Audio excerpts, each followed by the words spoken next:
sinta po, pwede na masabi, mag-graduate na sa program. Sa tabang po, kang mga serbisyo na hali sa local government unit at iba't ibang ahensya. Kumbaga, ang implementation po kang 4Ps, dahil po ini kami lang, na taga DSWD. Dahil po ini mag-igibo, kumayo po ang tabang ng mga partner agencies at ng local government unit. Okay po? Like for example, dahil po ini mag-igibo mo niyan kung dahil po ini approve ka LGU San Fernando.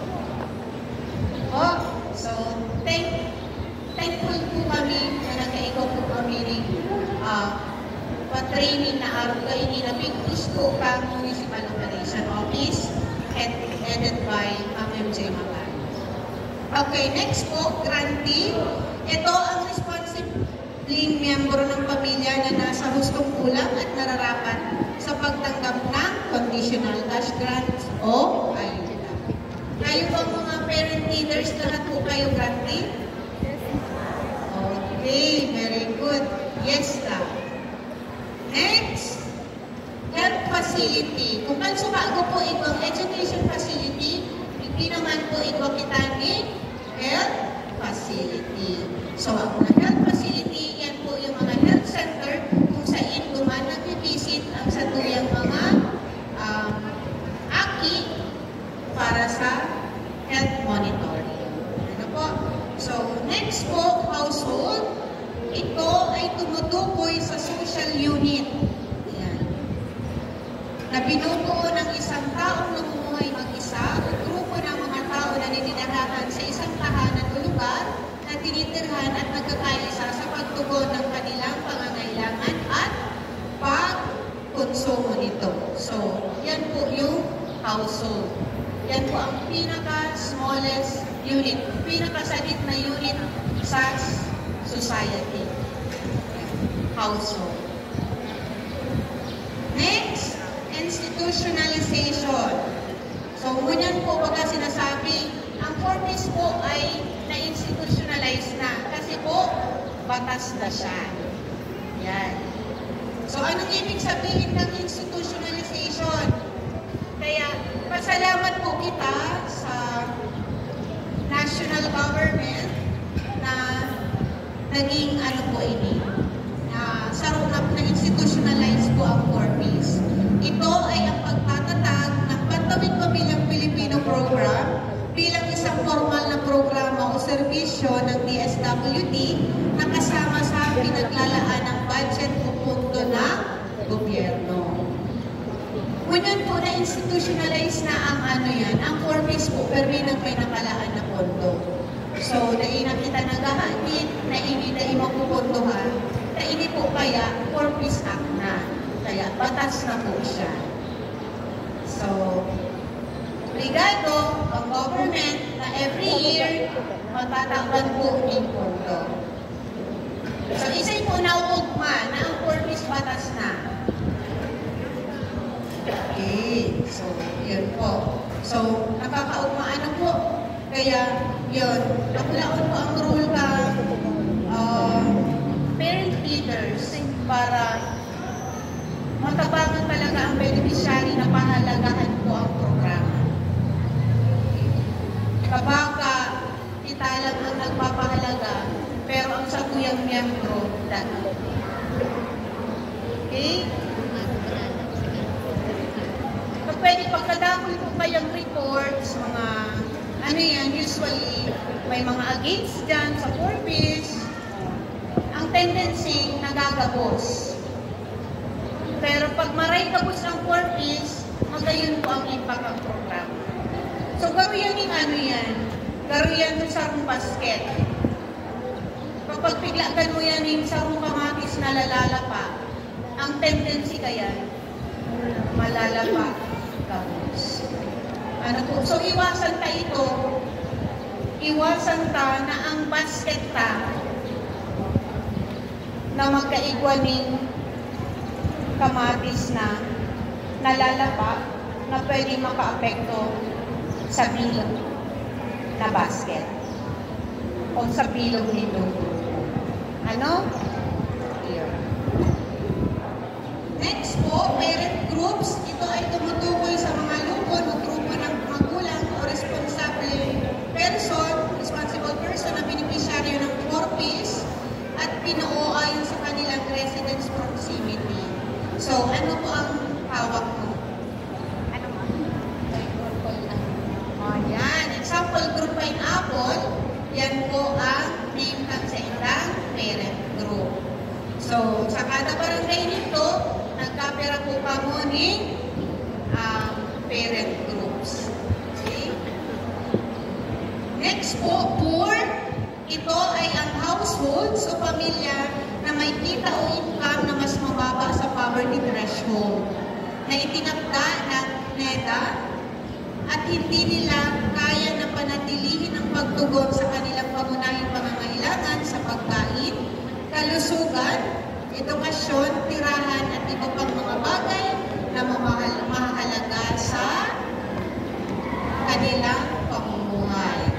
Yan po ang poor siya ang naging dahilan kung bakit may 4Ps. Okay.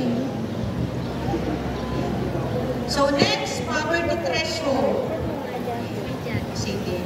Ito ay ang pinakamababang kita o gastos ng isang pamilya upang matugunan ang pangunahing pangangailangan sa pagkain, kalusugan, tirahan at iba pang mga bagay na mahalaga sa kanilang pamilya. Ito ay ayon sa itinakda o definition ng PSA patungkol sa poverty threshold. Okay. So yan po ano? Saan may nahihiling ka sa news? Yan ang pinakamababang kita o gastos ng isang pamilya. Next po. Preventive health check-up. So, ito po ay tumutukoy sa mga serbisyong nakalaan para sa kalusugan at nutrisyon ng mga beneficiaryo.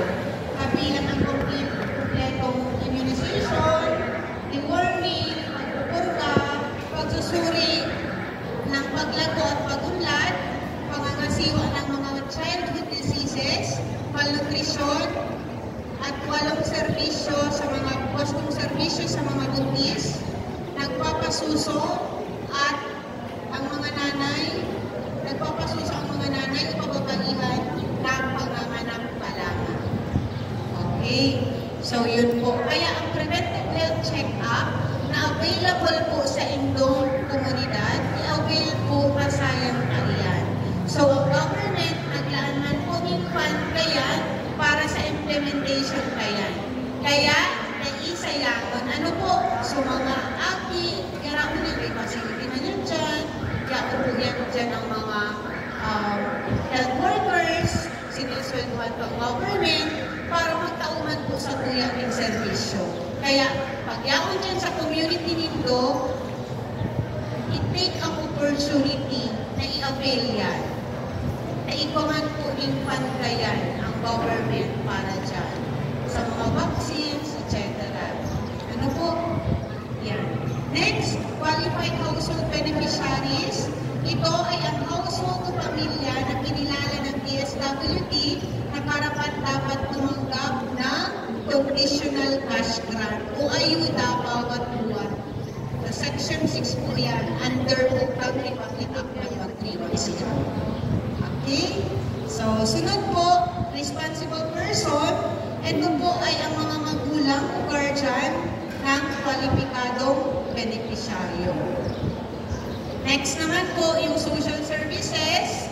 Ito po yung mga iba't ibang servisyo po pang local government unit at ibang mga partner agencies para sa mga 4Ps beneficiaries.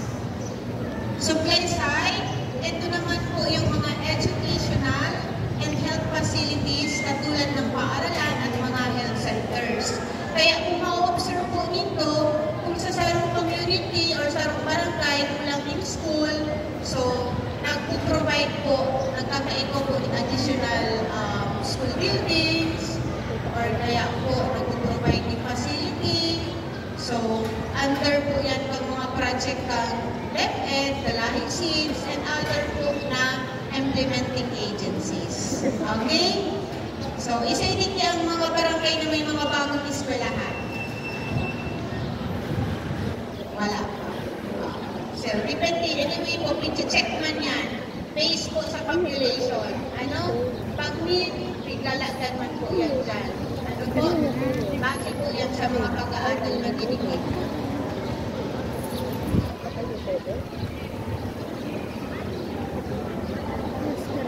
Sige, next ma.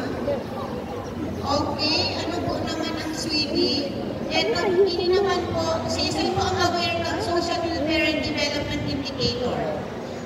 Swede. Sige daw, kabos?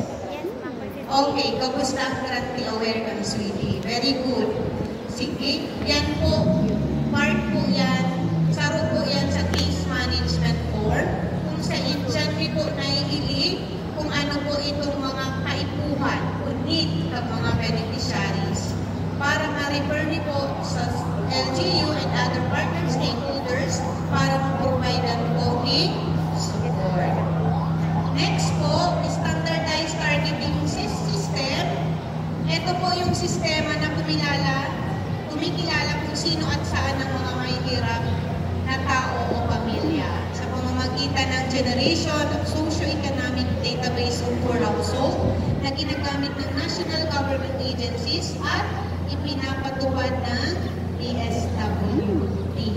So, ngunyan, ikaw po kitabayan ng inaano na po kaya na list tahanan. Okay po? Next po, vulnerable groups.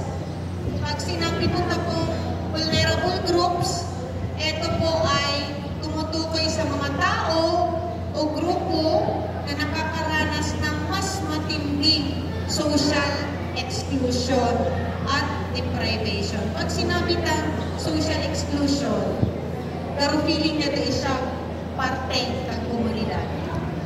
Dahil sa pagtios, yung baga, pag nagtitios ka baga, tapos, feeling mo, mayong-mayong ka, ang tendency mo na suway ka, nagsasara sa diri ka, ang iba nga ni kayo po, dahil talaga nag-iintindi. Kaya kung dyan itong mga, mas figuraan mong pirit mo, talaga kang mag-attend. Dahil nakakamati siya ng araw na iyan. So, continuous case management and counseling lang dapat po ang kaituhan para makabalik siya, matapangan siya, na makalaog sa sarong community. Yan ang mga kapo mag-participate. Sinta po itong mga vulnerable groups. And yan po, deprivation. Mga kakulungan. Pagtios, malnutrition, may kailangan, o kung ano-ano pa na namamatay ang kagsatuyan, mga beneficiaries. Kaya may mga times po dyan na may mga beneficiaries po talaga kamo na mas sigurado ng pagkaulay nindo na mag-participate na inagpa-participate.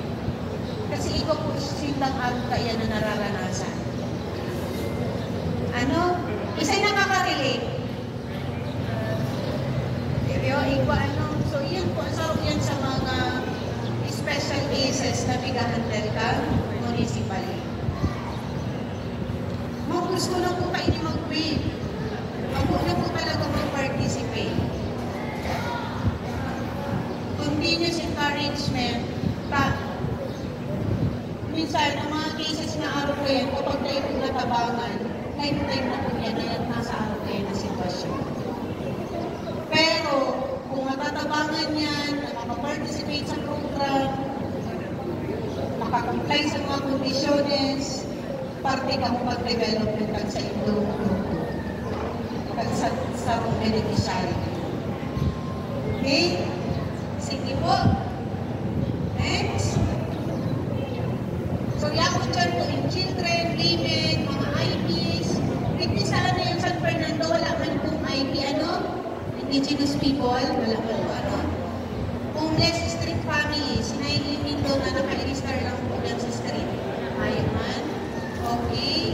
Groups that experience a high risk of poverty in line with the Special Protection Operational Framework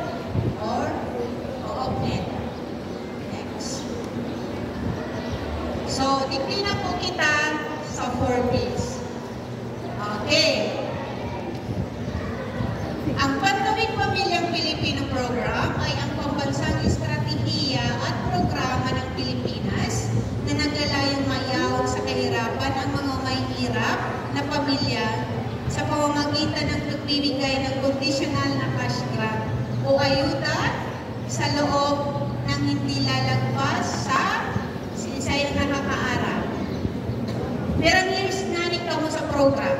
7. Okay, so tingnan po natin kung ilang years. Baklit. Okay, very good. Aware ang San Fernando. Team San Fernando na 7 years. Base sa Republic Act 11310, 7 years ang implementation ng 4Ps. Ano po? Ito ay isang programa na nakatuon sa pagpapaunlad ng mga tao sa paraan ng pagbibigay ng social protection, social assistance, social development, at iba pang mga serbisyo upang mapaunlad ang kanilang kalagayan, lalo na sa aspeto ng kalusugan, nutrisyon, at edukasyon. Ang mga serbisyo nito ay inihahandog ng DSWD sa tulong ng mga kabalikat nitong ahensya, pribadong organisasyon at lokal na gobyerno. Yun po, kamo ang bumubuo ng Pantawid Pamilyang Pilipino Program. So, ikwa sa ito, nagtatabang na partner agencies para mas matugunan po ang sa ito mga pangangailangan. Next. So, ano po itong mga adhikain? So, social protection, ano? So, ini po yung kamo bilang 4Ps beneficiaries, dapat po mag-protectionan. Okay. So, Pantawid Pamilyang Pilipino Program, saro siya sa Social Protection Program. Kaya ito po tayo. Next. Social assistance. Okay. So, yan po, nagpo-provide po din social assistance. Ito na po yung sinasabi na sa bagong conditional cash grant. Next naman po, social development. So, tulog po siyang adhikain ano? We have the social protection, social assistance, and then social development. So, dapat ining tulong ini ma-achieve kan sa tuyang mga beneficiaries. Yung padagos po ang pag-asenso kang kada 4Ps beneficiary. Last time po, nag-attend ako ni Kinig po kay Tagumpay and maugmahon po sa pagmati, nakadakol na po 4Ps ang nag-graduate sa program. Tapos, ikaw po natin mga professional graduate na mga agi sa San Pauso. And then, may mga nagtatrabaho na din po sa iba't ibang ahensya. So, sana pag-abuting panahon kabilang naman po kamo. Okay? Yan. Ini po. Ini po ang inaabot kang cycle kang poverty. Yan po ang inaano po. Yan po ha. Okay. So, ganun po, di ba naging 4Ps kita? Naging 4Ps po kamo.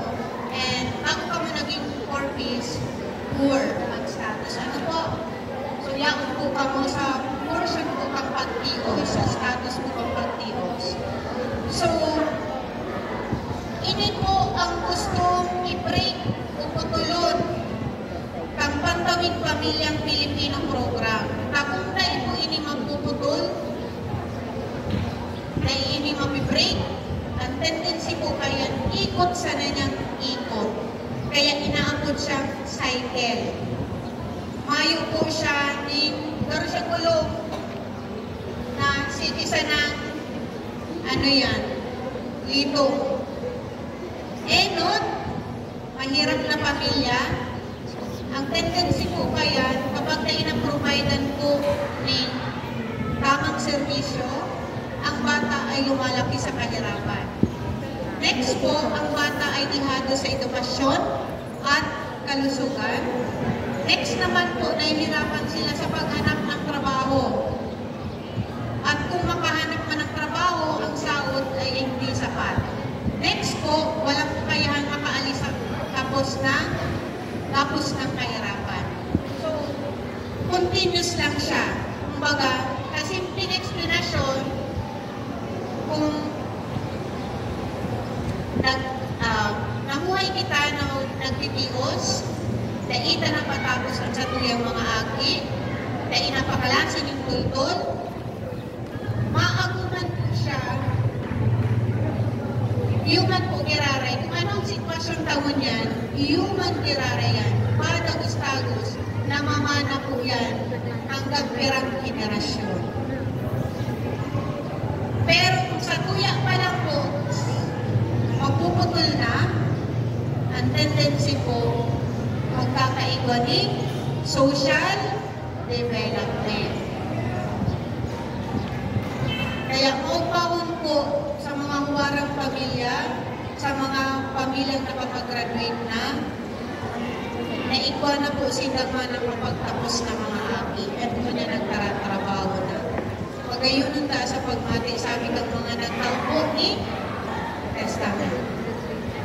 Ang tendency po kaya, kapag tayo naputol ang cycle ng poverty, pag nagkurang kita, ang iisipon ka na naman, ako nasa dirita. Kundi po, pati mga makuapo ka, iisipon ka pa. Sabi pa yan po, pag mga lola-lolo, isusuko mo na lang, itatao mo para sa iyong ako. Opo. So, sana din po kita, pag-abot sa puntong iyan, so ganyan pa lang, magtarabangan po ang kadalambang saro na maputo yung ini. Mabreak talaga siya. Dahil lang siya ma-stop. Ang stop kaya po, pag paandar mo siya, diretsyo na naman. Pero pag pinutol mo siya, round na talaga yan. Kaya po, okay. So, naiinig ko na ang role nito bilang parent leader. Natabangan ta ang sa tuyang mga kamiyembro na makahalingig. Isa'y po naniniwala. Kami na. Isa'y naniniwala? Very good. Na-excite ako sa pag-graduate dito after 7 years. Ayaw nga. Sana yaman pa, sana sutri pa ako. Pero noon pa yan. Malay pa din. Okay, next. Okay, mga layunin. So, ini po ang mga layunin po yung programa. Ano po? Paunlarin ng kalusugan ng mga bata at mga nanay sa pamamagitan ng pagsulong ng may angat na pangangalaga sa kalusugan. Paunlarin. Yan. May angat. Sunod, may angat. May angat ang bilang ng mga bata na nasa kindergarten hanggang high school na nagpapatala at pumapasok sa paaralan. Next po, makatulong sa pagbawas ng bilang ng mga bata na nagtatrabaho o child labor. Actually, sa ibang areas ko dati, nag-visit ako. Nagkandak ako ni Miss Pancheck, not attending school children. Ang reason kang sarong parent na na talaga pinangklase para makatabang po sa edad sa pang-aral daw. Grade 6, pinapunto na po si Aki. Si Aki nagtumana sa Manila.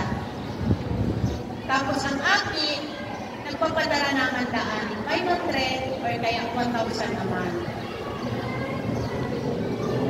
Pero kung pinadagos ang pagklase ng Aki,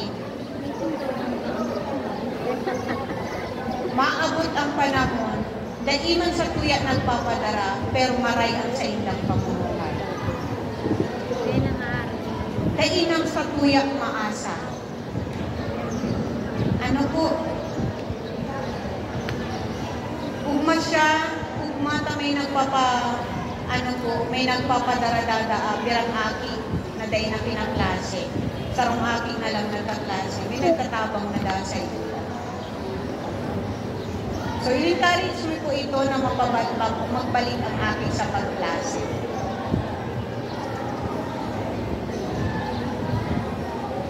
Dahil po sa case management na ginigibo ng mga munisipaling, may mga aki man po na nakakabalik sa pagklase.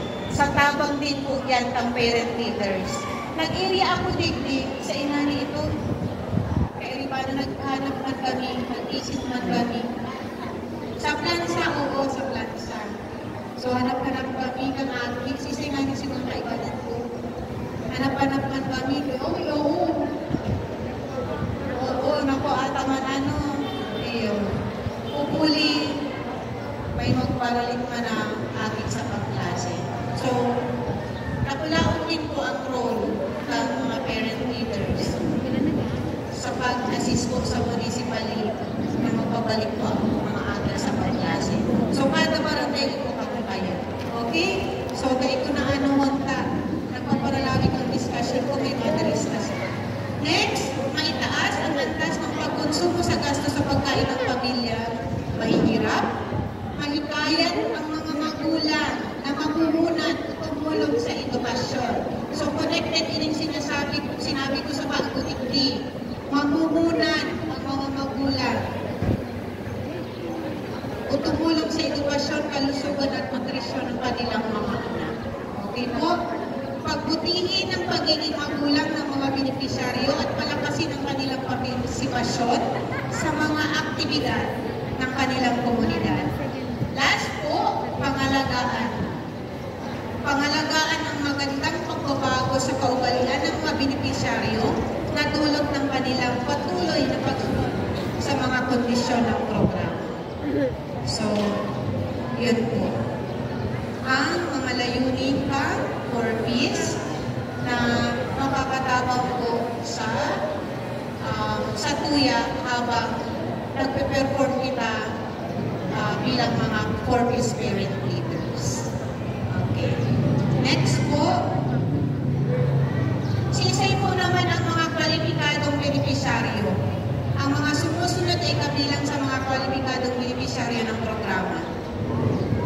Farmers, fishers folks, homeless families, IPs, informal settlers, geographically isolated and disadvantaged areas. Ito po yung mga hararayong na lugar. Pag sinabing kita, si mga sakit po ako doon na lugar. Okay na? Next po, areas po na mayong kuryente. And other mga PWDs po and other vulnerable groups. Next, kwalipikadong benepisyaryo po, ito ay naitala o naitunuring na poor and near poor. So, bakit po? Yan. Base po sa ano yan. So, ang mga benepisyaryo bang poor is, kailangan po sila sa qualification na poor o near poor. Next. Mayroong mga membro o anak na may edad 0 hanggang 18 taong gulang na anak o mga membro na buntis sa panahon ng pagrehistro. 0-18 years old. Ano po? And pregnant po sa panahon po registration. Next po, nagnanais na tuparin o sundin ang mga kondisyon ng programa na ilathala sa panunumpa at household intervention plan. So dapat pag purpose ka, gusto mo maging purpose, dapat willing naman po mag-participate. Tabaga po, napipiritan ka lang. Dahil talaga willing mag-participate sa buon pa lang, magsabi. Okay, next. Pero minsan may mga talagang interested pero kaikuhan mo talagang tabag.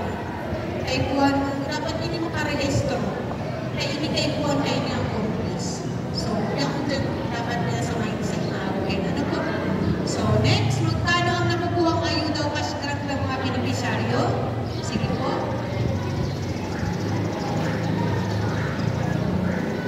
Sige, inutol ka daw sa education grant. I-check ko lang kung ano nita. So, sa daycare, tira. Very good, 300. Okay. Junior high school. Very good talaga. Okay. Senior high school. Very good talaga. Sige. Health and nutrition grant. Wow, 750. May nadadanong ako. Okay. Rice subsidy. 1-2 per bulan. Okay. 1-2 kada every 2 months. Opo. Pero 600 siya per month per house. Okay. So, ang mga beneficiary na nito yan, may mga na-encounter po kayo kami pag nag-visit, kahit anong naarang ng restaurant punta. Kaya, may mga notebook, ipasurat po yan sa itong beneficiary niya.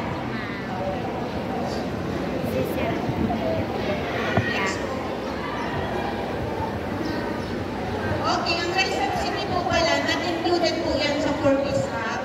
Pero po, depende yan kung kaibanan siya sa annual budget. So, every year po yan, i-inform ng equity fund for the rice subsidy. Okay, so yun po. Ang isang pamilya na mayroong 3 anak na senior high school ay nakakatanggap ng hindi lalagpas sa 6-9 or kaya 3,450 per month. Sige.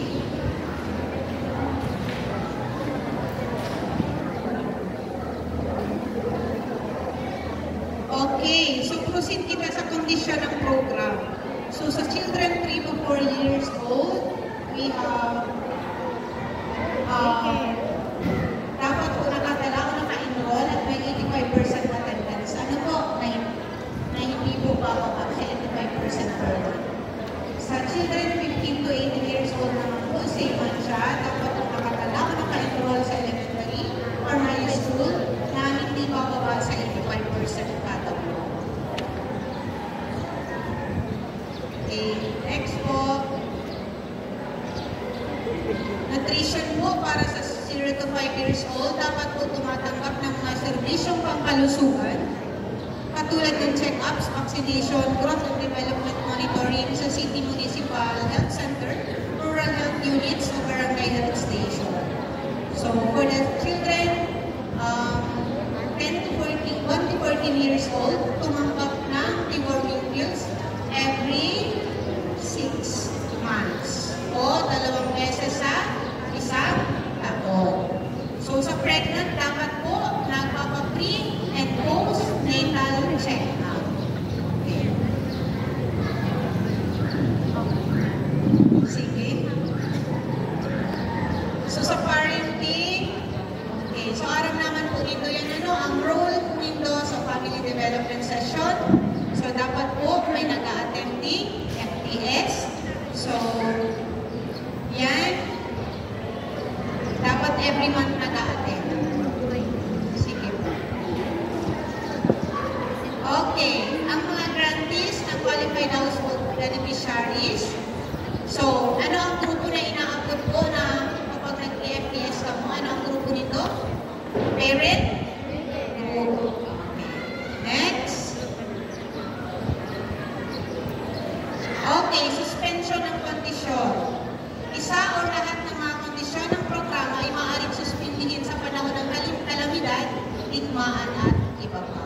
So, ini po ang inaabot nila sa bago ng force majeure. So, last, naka-force majeure ka mo pang October to November. Very good. So, isa yung nag-aaral na naka-force majeure October to November. So, lahat. Okay. So, may nag-PS ka mo? Oh, very good. Next. So, paraan ang pagkuha ng cash grant, conditional cash grant, through cash out ATM o cash card. Next po, yan. Pagtatapos ng program, sige, check ko daw digdi. Ang huling monitor sa pamilya ay umabot na. So, sa perang taon? 18. Okay. Ang huling monitor child sa pamilya ay umabot na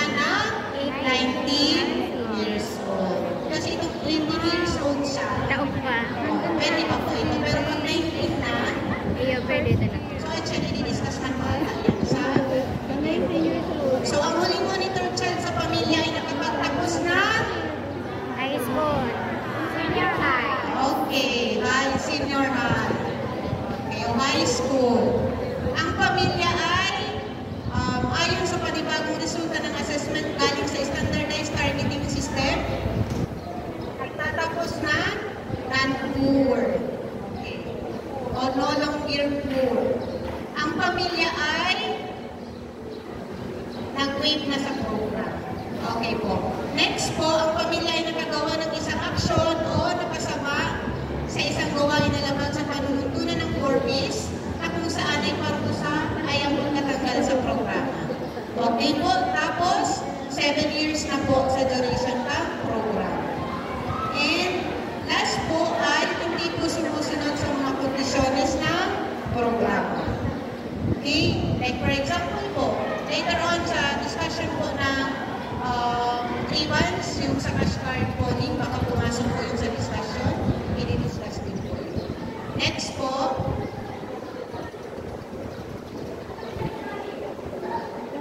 okay, so, parent leader. So, ang parent leader po ay isang parent leader. Ang bawat parent group ay pipili ng isang parent leader at isang assistant TL ayon sa pamantayan na ginawa ng PSWD. At silang dalawa ay magsisilbing community leaders at volunteers. So, yan po.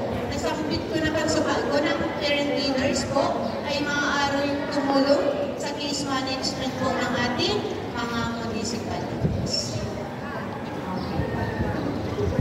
So, ang parent leader po magpapatupad ang DSWD ng mga angkop na aktibidad para sa pagpapaunlad ng kaisipan at kakanahan ng mga parent leaders, household members, partners at purpose personnel sa tulong ng NGEs, LGUs at iba pang mga partner stakeholders. So, araw po kaining activity. Next.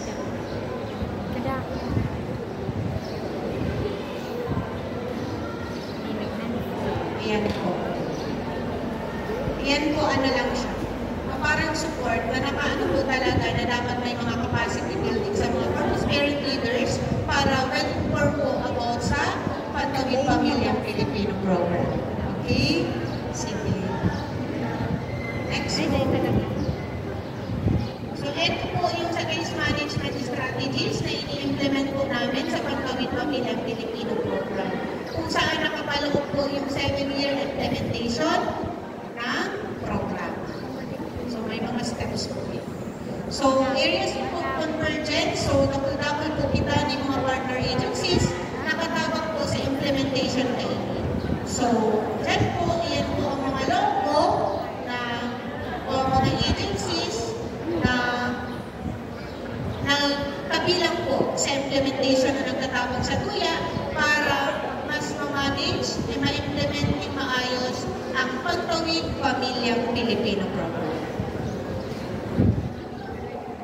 Okay, tapos na. So, yan po. Sa mga layunin, kaya po ibaduman ng puso, yaon po kamuduman. Opo. So, dyan po. Sa mga layunin, yaon po dyan. Center po dyan ng parent leader.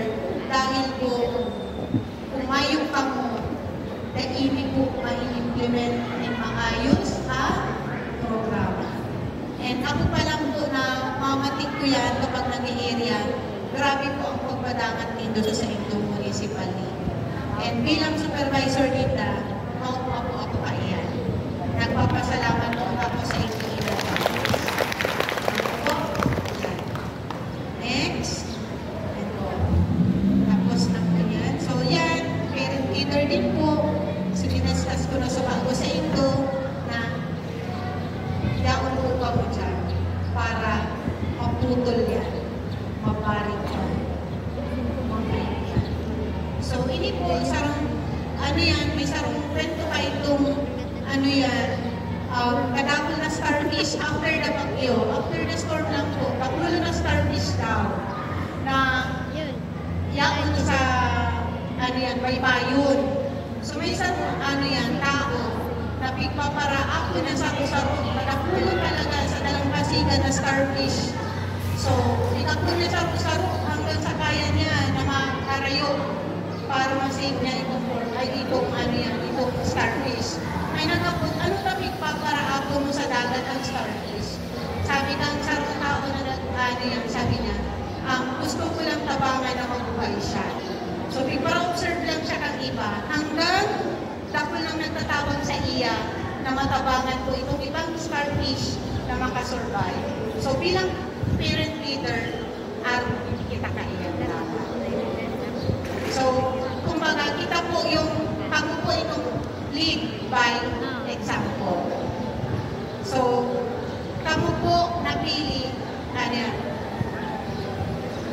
Kadapoy po ang inapod, pero you are chosen. So, dapoy-dapoy po na maging parent leaders, pero kamo ang iyang objetibo niya. Kaya, kamo po itong misyon na matabangan po ang sa inyong mga kamiyembro na mapaangat ang sa inyong pagulungan. So, Diyos mabalos, sa inyong kapos.